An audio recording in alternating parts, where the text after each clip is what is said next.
Bismillahirrahmanirrahim. Assalamualaikum warahmatullahi wabarakatuh.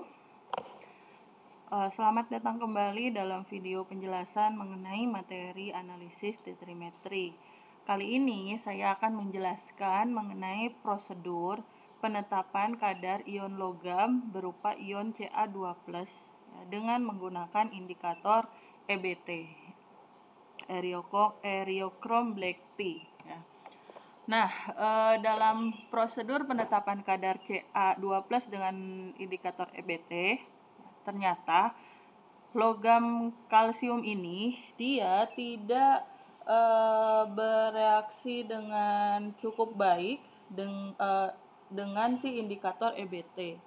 Jadi si kalsium ini ketika bertemu dengan indikator EBT dia tidak bisa berikatan. Ya, jadi reaksi antara indikator dengan logamnya itu kurang baik, ya, kurang bereaksi dengan baik, sehingga ketika kita ingin melakukan penetapan kadar Ca dengan indikator EBT menggunakan titrasi kompleksometri, maka sebaiknya kita gunakan metode titrasi substitusi. Ya. Nah, kenapa harus dengan metode titrasi substitusi? Supaya titik akhirnya itu nanti bisa terlihat dengan jelas. Ya. Kalau tidak dengan metode substitusi, nanti si indikatornya itu tidak akan memberikan perubahan warna yang tajam pada saat titik akhir. Ya. Nah, lalu bagaimana prosedurnya? Mari kita bahas satu persatu. Yang pertama adalah kita siapkan terlebih dahulu sampel garamnya. Nah, sampel garam yang biasa digunakan itu biasanya adalah CaCO3. Nah, CaCO3-nya kita buat terlebih dahulu dengan konsentrasi 0,01 molar. Kenapa 0,01 molar? Ya, karena dikondisikan si etanya itu ya sebelumnya di prosedur sebelumnya kita buat dengan konsentrasi 0,01 molar juga. Ya. Nah, berapa jumlah sampel garam yang perlu kita buat itu bebas, asalkan ya, si CaCO3-nya itu nanti massa penimbangannya dengan volume pembuatannya itu kita catat dengan jelas. Ya. Nah, massa CaCO3 yang nanti kita timbang nanti tidak bisa langsung kita larutkan dengan air lalu ditanda bataskan sampai dengan tanda batas, ya, baik itu dengan labu ukur atau menggunakan alat ukur yang lainnya pembuatan larutannya. Kenapa tidak bisa langsung dilarutkan dengan air? Karena si CaCO3 ini sukar larut, ya, dia tidak mudah larut. Dia sukar larut. Nah, supaya si CaCO3 ini larut, biasanya dalam pembuatan larutannya kita tambahkan HCl. Ya, kita tambahkan larutan HCl. Kita tambahkan larutan HCl supaya dia mudah larut. Nah, berapa banyak HCl yang ditambahkan? HCl yang ditambahkan itu kita tidak bisa tentukan jumlahnya berapa, tapi intinya penambahan HCl itu ditambahkan sampai si CaCO3-nya itu larut. Jadi saat kita membuat larutan CaCO3, ya, ditimbang, kemudian kita bilasi dengan Aquades sedikit, ya. Kemudian setelah itu bolehlah ditambah air sedikit. Nah, ketika ditambahkan air pasti tidak langsung larut. Nah, biar langsung larut maka kita harus menambahkan HCl, ya, sampai si CaCO3-nya larut. Baru setelah itu kita tepatkan dengan Aquades, ya. Penambahan HCl-nya itu ya intinya hanya sampai larut saja. Setelah si larutan itu kita selesai buat, ya, sudah ditanda bataskan, sudah dihomogenkan. Kemudian untuk dititrasi kita pipet terlebih dahulu, ya. Misalnya kalau di prosedur ini saya beri contoh di pipetnya itu sebanyak 10 ml. Nah, setelah dipipet 10 ml kita tidak langsung tambahkan regen-regennya. Kenapa tidak langsung ditambahkan regen? Karena ingat, ketika kita melarutkan si CaCO3-nya, ya, si garamnya ini tadi suasananya itu menjadi asam, ya. Dia itu suasananya menjadi asam, maka harus kita netralkan. Ya. Dinetralkannya dengan apa? Asam. Supaya netral berarti harus ditambahkan basa, ya, sampai dengan terbentuk pH yang netral. Nah, supaya kita tahu penambahan basanya itu sampai kapan, ya, netralnya itu kapan, maka sebelum ditambahkan basa kita tambahkan dulu indikator, ya. Jadi selain ditambah basa kita tambahkan dulu indikator. Indikator apa yang bisa kita gunakan? Bisa kita gunakan indikator penoftalen, ya. Kenapa kita gunakan indikator penoftalen? Jadi si larutannya itu kan, si larutan ini dia asam, kemudian dipipet, dipindahkan ke labu Erlenmeyer, dipipet 10 mili. Nah, ini sifatnya masih asam. Kemudian kita mau netralin. Kalau mau dinetralin sampai dengan menjadi basa, ya. Kemudian kita tambahkan indikator. Indikator apa? Kalau kita gunakan indikator PP, maka pada saat asam dia tidak berwarna, ya. Kemudian ditambahkan indikator PP, lalu ditambahkan sedikit demi sedikit NaOH, maka si asamnya ini, keasaman itu akan berkurang, pH-nya akan naik, ya. Tapi kita pastikan jangan sampai terlalu basa, ya. Jadi kalau sudah mulai sedikit basa, dia akan berubah warna menjadi ungu, ya, ungu atau merah. Jadi kita tambahkan NaOH-nya sampai si larutannya itu menjadi netral, yang ditandai dengan warna larutannya itu berubah menjadi merah muda, ya. Jangan terlalu ungu atau jangan terlalu merah, ya. Jadi penambahan penoftalennya itu kita lakukan sampai si larutan ini warnanya merah muda, ya. Kalau bisa sih merah mudanya itu seulas, ya, supaya tidak terlalu basah. Nah, setelah dinetralkan, baru kita tambahkan regen-regennya atau reaksi-reaksinya. Mulai dari kita penambahan aquades, ya. Kita tambahin aquades untuk apa? Dengan ditambahkan aquades, nanti larutannya itu akan sedikit encer, ya. Kalau encer, nanti pengamatan warnanya itu jadi mudah diamati, ya. Perubahan warnanya mudah diamati. Kenapa kita harus menambahkan aquades? Karena kita akan menambahkan kompleks Mg eta di situ. Ya, kita tambahin kompleks Mg eta. Buat apa? Tadi karena dalam titrasi Ca menggunakan indikator EBT, kita menggunakan metode titrasi substitusi. Ya, kita gunakan metode titrasi substitusi. Ya. Nah, kita tambahin aquades supaya dia jadi encer, jadi warnanya mudah diamati, titik akhirnya juga mudah diamati. Kemudian diberi 10 tetes buffer pH 10. Biar apa? Biar kita bisa menyangga pH-nya, ya, berada pada kisaran pH 10. Ya. Kemudian kita tambahkan kompleks Mg eta. Nah, kenapa ditambahkan kompleks Mg eta? Jadi si Ca ini dia tidak mudah berikatan, tidak mudah bereaksi dengan indikator, ya. Sehingga ketika nanti dititrasi dengan NDTA, warna indikatornya ya tetap tidak berubah, tidak mengalami perubahan warna si indikatornya, ya. Nah, maka biar titik akhirnya itu mudah diamati, kita tambahkan suatu logam yang bisa berikatan dengan indikator. Kenapa kompleks Mg eta yang kita tambahkan? Jadi ya, ikatan antara ion logam Mg dengan indikator itu lebih stabil daripada ikatan antara Ca dengan indikator. Sehingga kita pengen nih si indikatornya itu berubah warna dulu, ya, berubah warna.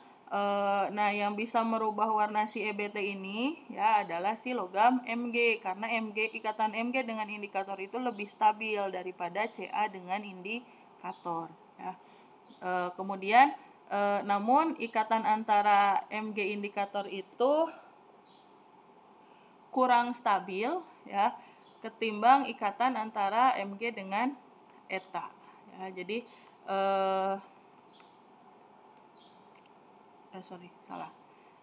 Jadi Mg eta itu dia lebih stabil daripada Mg indikator. Tetapi ikatan logam Mg dengan indikator itu lebih stabil daripada Ca dengan indikator. Sehingga nanti ketika Mg eta itu bertemu dengan indikator EBT, dia akan terikat, ya, logam Mg-nya. Nah, tetapi ketika si Mg ini dititrasi, si larutan ini nanti dititrasi dengan natrium EDTA, dengan garam EDTA, maka si ikatan antara Mg indikatornya ini bisa terputus kembali, ya, sehingga nanti warna indikator bebasnya bisa muncul. Ya, maka nanti bisa kita lihat tuh perubahan warnanya pada saat titik akhir. Nah, perubahan warnanya itu dari kapan? Dari merah anggur sampai dengan terbentuk warna biru jelas. Kemudian perlu diperhatikan ya, pada saat titrasi Ca dengan indikator EBT ini perlu dipastikan jangan sampai pada saat titik akhir itu masih ada warna rona-rona kemerahan. Jadi jangan ada warna kemerahan sedikit pun. Warna hasil akhir titrasinya itu harus biru jelas ya. Ini menandakan bahwa titrasinya itu sudah mencapai titik akhir ya. Nah, kemudian untuk lebih memahami prosedur dari titrasi ini, coba kita simak ya reaksi yang terjadi. Jadi prosedurnya itu kan kita buat larutan Ca, kemudian dipipet, dinetralkan, kemudian ditambahkan aquades, buffer, kompleks Mg eta, lalu indikator, baru dititrasi. Ya, kalau titrasinya langsung itu ditambahin buffer, indikator, langsung dititrasi. Karena titrasinya substitusi, sebelum dititrasi kita tambahkan dulu kompleks logam Mg eta, baru indikator, baru dititrasi. Ya. Nah, bagaimana penjelasannya bisa kita amati dari reaksi yang terjadi pada titrasi tersebut. Jadi, pada saat keadaan awal, logam Ca2+, ya, itu kan ditambahkan aquades, kemudian ditambahkan buffer, ditambahkan Mg eta. Nah, Ca2+ ini nanti akan ketika bertemu dengan Mg eta, nanti dia akan melepaskan ion Mg2+. Ya. Nah, si ion Mg2+ ini menggantikan sejumlah Ca yang bereaksi yang berikatan dengan eta. Ya. Nah, kemudian Mg2+ yang dibebaskan dalam reaksi Ca2+ dengan kompleks Mg eta, dia akan berikatan dengan indikator EDTA, ya, membentuk kompleks ya, yang tadinya indikatornya itu warnanya biru, ya, karena bertemu dengan ion logam Mg2+, dia akan membentuk kompleks merah anggur, ya, yang berwarna merah anggur antara logam Mg dengan indikator. Ya, jadi indikator ini bisa berikatan dengan Mg, ya, lebih stabil daripada si Ca dengan indikator. Ya, makanya kita tambahin Mg eta. Nah, kemudian pada saat titrasi apa yang terjadi? Ya, karena tidak semua logam Ca itu berikatan dengan eta pada Mg eta, maka sisa Ca-nya juga akan bereaksi membentuk kompleks dengan eta yang dititrasi. Dan kalau si Ca-nya sudah habis, maka Mg yang tadi dibebaskan di sini yang sudah berikatan dengan indikator, ya, ketika ketemu eta, maka ikatan ini akan lepas, ya. Kenapa? Tadi seperti saya jelaskan bahwa kompleks antara Mg eta dengan Mg indikator itu lebih stabil Mg eta. Jadi ketika Mg indikator bertemu dengan eta, maka dia akan lebih suka si ion logamnya itu membentuk kompleks dengan si eta, ya. Sehingga akhirnya kalau semua Mg-nya ini, ya, Mg indikatornya ini sudah berikatan dengan eta, maka indikator bebasnya akan muncul kembali dan terbentuk, ya, terjadi perubahan warna dari merah anggur yang berasal dari ikatan antara logam Mg dengan indikator menjadi warna indikator bebas. Nah, warna indikator bebasnya ini berwarna biru jelas, ya. Nah, sehingga disinilah titik akhir titrasinya itu tercapai, ya. Dan ingat, jangan sampai ada warna merah atau rona-rona kemerahan dalam titrasi ini, ya. Karena kalau masih ada warna merah, berarti masih ada kompleks Mg indikator yang belum diikat oleh si EDTA, ya. Sedangkan Mg indikator ini menunjukkan jumlah Ca yang tadi sudah dipakai berikatan ya. Si Mg indikator ini berasal dibebaskan dari hasil reaksi Ca dengan si EDTA pada Mg eta di awal ya, seperti itu. Nah, kemudian nanti setelah titrasi selesai kita mendapatkan data-data hasil titrasi, maka data-data tersebut bisa kita hitung untuk menentukan kadar dari zat yang tadi kita titrasi ya. Nah, pada saat titrasi itu kita kan tentunya sudah mendapatkan data penimbangan ya. Datanya itu nanti biasanya berupa massa sampel ya. Massa sampel yang mana? Massa sampel yang ditimbang. Ya, jadi kan sebelum kita titrasi itu kita bikin dulu garam Ca-nya. Nah, garam CaCO3 kita bikin kan ditimbang dulu, timbang, larutin, bilasi, tambahin HCl, larutkan, tepatkan, homogenkan. Ya, di situ nanti kita dapat data massa si sampel ya. Kemudian dilarutkan sehingga dapat volume pembuatan sampel. Ya. Karena kan volume yang dibuat boleh berapa aja ya, bebas. Kemudian pada saat itu kan dititrasi, sampelnya dititrasi, kita ambil 10 mili, berarti kita punya data volume pemipetan sampel ya, yang nanti akan dipakai untuk bereaksi dengan titer ya. Kemudian ditambahin buffer, ditambahin aqueous, ditambahin Mg eta, ditambahin indikator. Ingat ya, penambahan indikatornya tidak boleh terlalu banyak supaya tidak terjadi dikroisme. Ya. Nah, selanjutnya dititrasi, nanti pada saat titrasi kita dapat data volume titrasi. Nah, volume titrasinya itu biasanya diambil volume konstan. Nah, volume konstan itu tiap laboratorium biasanya punya peraturan yang berbeda-beda. Untuk laboratorium SMK Bani Saleh, volume konstan itu biasanya diambil dari dua selisih volume dari dua volume yang mempunyai selisih 0,05. Ya, jadi syarat konstan itu selisih volumenya harus 0,05. Ya, kemudian baru kita pakai data-data ini untuk menghitung persen zat. Zat apa yang mau kita hitung? Ca. Ya, berarti yang mau kita cari itu adalah persen Ca. Rumusnya faktor pengencer Ca dikali AR ya, karena yang kita cari Ca berarti kita pakai AR Ca kali volume baku sekunder. Baku sekundernya itu eta. Volume etanya itu dilihat dari buret. Kalau yang ada di buret berarti dia sebagai volume titrasi. Ya, volumenya yang konstan. Kemudian dikali, ini bukan normalitas tapi molaritas ya. Molaritas dari EDTA. Nah, nilai molaritas ini didapat dari mana? Dari hasil standarisasi. Ya, hasil standarisasi. Kemudian dibagi dengan miligram sampel ya. Nah, miligram sampelnya ini dari mana? Miligram sampel ini dari hasil penimbangan ya.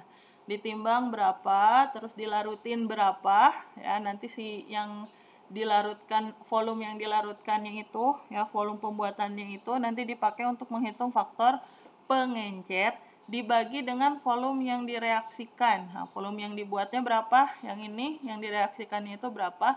Masukin ke sini bisa dapat data faktor pengencer ya. Kemudian untuk faktor untuk persen Ca ini adalah persen Ca hasil percobaan ya, atau hasil titrasi atau hasil analisis. Nah, dari sini nanti kalian juga harus mencari persen, biasanya harus mencari persen kesalahan ya. Nah, sebelum mencari persen kesalahan, kalian juga harus menghitung dulu persen teoritis. Nah, rumusnya apa persen teoritis?